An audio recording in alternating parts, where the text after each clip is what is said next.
Mary Pat and I are both happy to be here and looking forward to the next few days in Iowa, as we've had the last two. Last night was a lot of fun. I always enjoy getting up on that stage and mixing it up with the other folks in this race. I thought it went really well. I felt good about the answers we gave. I felt good, most particularly because we answered the questions we were asked.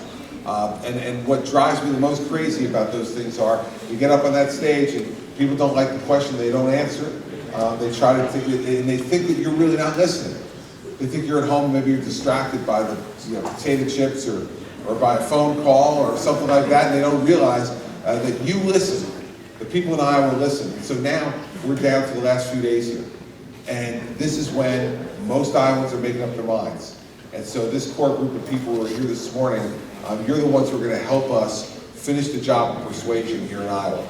And so I can't tell you how much we appreciate your hard work. So many of you have gotten to meet over the course of the last 9-10 months here in Iowa.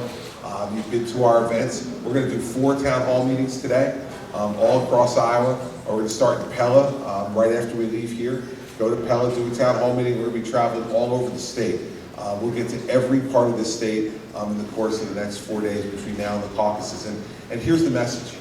The message is really simple. You saw it last night on the stage.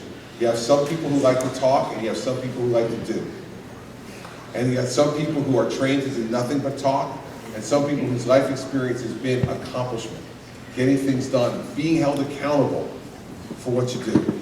It's not just some of the other adversaries I have on that stage, but the most important thing is Hillary Clinton. We cannot take our eye off the ball. And so last night I kept trying to bring us back to that point, which is, it's fine if Marco Rubio has changed his position on immigration. I just wish he'd admit it. It's fine if Ted Cruz has changed his position on immigration. Admit it. But those changes, those differences are minor compared to the differences that we have with Hillary Clinton. And so let's not give her that opportunity. She can't say that I haven't said exactly what I think and when I've changed my mind on an issue, that I said it. So my position on gun control is different today than it was when I was 31 years old. That's what they dragged out, 1994 quote. Okay, a lot of things have changed for me between when I was 31 years old. A lot of things. And I suspect for any of you who have made that lap around, you know too. That your mind changes and lots of other things change over that course of time, right? But what people want is someone who's going to be honest with them. And here's what they know about me. That when a crisis comes, I know how to handle it. When a crisis comes, I know how to make decisions.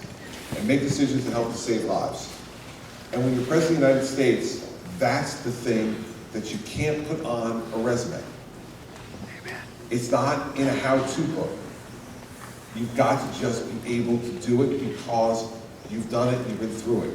So when I sit in the chair of the Oval Office for the first time in January of 2017, I won't spin around the chair and say, gee whiz, isn't it great I'm president? Right? That chair will feel familiar. It'll feel familiar. It'll feel like the one I'm in right now, except just a little bigger and a little more important. But it's the same decision-making process. And so we can't afford to nominate someone who will look like a deer in a headlight when they get up there against Hillary Clinton. We need someone who's been tested by having the mud thrown at them before, because you know what kind of mud she's going to throw. And I've been tested in the toughest media market in America. I've been tested by a Democratic legislature every minute of every day of my governorship. I've been tested by a state that I lovingly call unruly. There's 750,000 more Democrats than Republicans.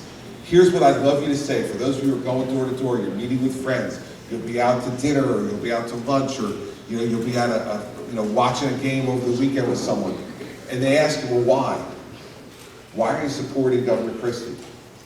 I would hope that what you look at him and say is that, listen, he is the most tested person on that stage. He's the person who's most ready, and he's the person who's most prepared to do the number one thing the President of the United States has to do, which is protect the safety and the security of the American people. And if we don't do that, nothing else matters. If you're afraid to come out of your house, if you're worried about being attacked by terrorists, if you're afraid to put your children on the school bus to school, well then, everything else we try to do in this country, improving our economy, improving the education system, getting rid of Obamacare, all the things that we want to do, we're not going to be able to do. Because when America is fearful, it's in a crouch. It's in the fetal position. and we don't get our job done. So what I will do for you when I'm president is to let you get up every morning with a clear mind, focused on the things that you can do and you can accomplish to make your family better, to make your community better, to make your state better, and to make our country better. And in the meantime, what I'll be doing is everything within my power and the power of our intelligence community and our military to keep you safe. And that's the job that we need to get done.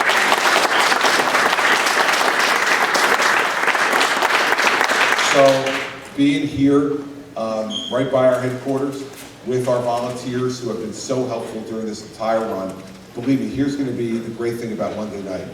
People are not expecting much from us Monday night. They're all talking about Donald and Ted, a little bit about Marco, and you know what? On Monday night, you all are going to show, as am I, that real leadership matters, that strong leadership matters, and that the people of Iowa know how to pick a strong leader. They've done it for 6 terms with my friend Terry Branstad, and they're going to do it with me on Monday night with your help. So Mary Pat and I can't thank you enough. They got a lot of work for me to do over the next 4 days. My Iowa staff is running me like I'm Terry Branstad, for God's sake. And so let's go out and get the job done. Thank you for coming today. I appreciate it very, very much.